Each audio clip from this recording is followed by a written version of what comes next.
Bwana, mambo ni vipi, mambo ni aje, mwana new trending wakati mwingine tena ambao tunasogezeana vitu ambavyo vinachukua nafasi kubwa sana. Na leo kitu ninachokusogezea bwana ni kuhusu hawa superstar wawili ambao si wengine bali ni Diamond Platnumz na Harmonize ambao kwa kipindi cha muda mrefu bwana tumekuwa tukiwaona wakiwa wanapitia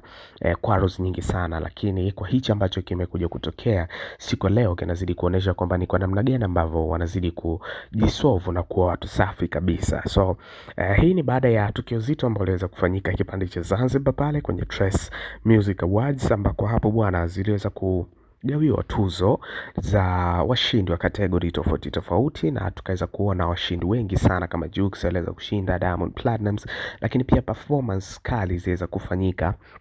pale. Lakini moja kati ya tukio kubwa ambalo liweza kuonekana ni kwamba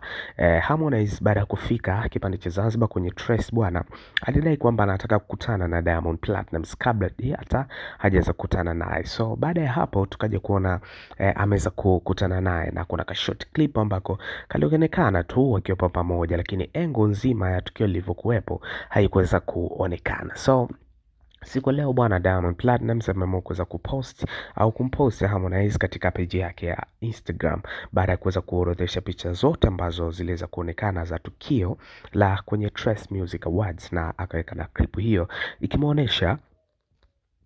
akikutana na Harmonize na wakihave vibe kweli kweli, na imekuwa ni moja kati ya moment ambayo imeonyesha kwamba ni kwa namna gani hawa magoto wawili au wasanii wakubwa wawili wataweza kuungana kwa pamoja na kupeleka muziki katika level ambayo imekuwa ni ya hali juu sana, kwa sababu moja kati ya kitu ambacho kimekuwa ni tatizo kubwa basi ni ule ugomvi mkubwa ambao umekuwepo, mgawanyiko wa mashabiki na vitu kama hivyo, kiasi cha kwamba hata wasanii wengine wanakuwa wanaogopa au kufanya collab pia na wasanii kutokea hapa 255. So in case kama bado hujafanikiwa kusubscribe our YouTube channel, usahau kusubscribe, kucomment, kulike na kushare, kwa sababu new trending for better info.